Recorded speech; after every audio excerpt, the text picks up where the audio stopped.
La dernière saison des pluies a été catastrophique pour la principale route de la voirie de la ville de Calémié. Après les assauts répétés des eaux du lac, cette importante route a perdu son littoral sur une bonne distance et flirte désormais avec le lac Tanganyika. Intervenant en urgence pour sa sauvegarde qui permette d'atteindre la saison sèche prochaine, deux entreprises se partagent les 12,5 km du projet. Malta Forest a commencé de l'aéroport de Kainda jusqu'au pont Loubouye et Crec 9 va du pont Loubouye jusqu'à la colline d'État, siège des institutions provinciales. Avec cet effort, la circulation a été rétablie sur l'ensemble de la route, comme l'a constaté le ministre Alexis Guissaro, qui a chemin faisant reçu les explications utiles de la part du directeur provincial de la CGT dans la province du Tanganyika, l'ingénieur Kennedy Sea. Le directeur général de la CGT qui a conduit la visite lui a fait savoir que tout sera mis en œuvre pour sauver cette importante route. Il a en outre annoncé qu'à l'avènement de la prochaine saison sèche, il est envisagé la reconstruction de l'ensemble de la route. Il a ajouté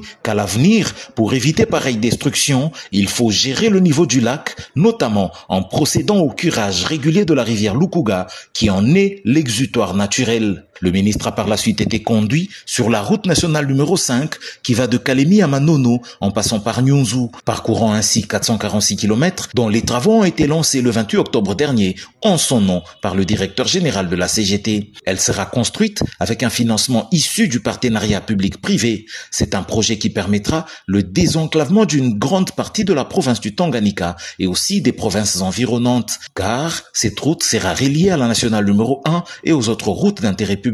Les fonds pour la réalisation de ces travaux sont disponibles. Outre le revêtement de toute la route, le projet procédera au remplacement de tous les ponts existants par des ponts définitifs. Nous citerons en illustration le pont Kiambi qui aura une portée de 320 mètres. Le point de départ du projet est la cité de Manono et le point d'arrivée, la ville de Calémié, chef-lieu de la province du Tanganyika.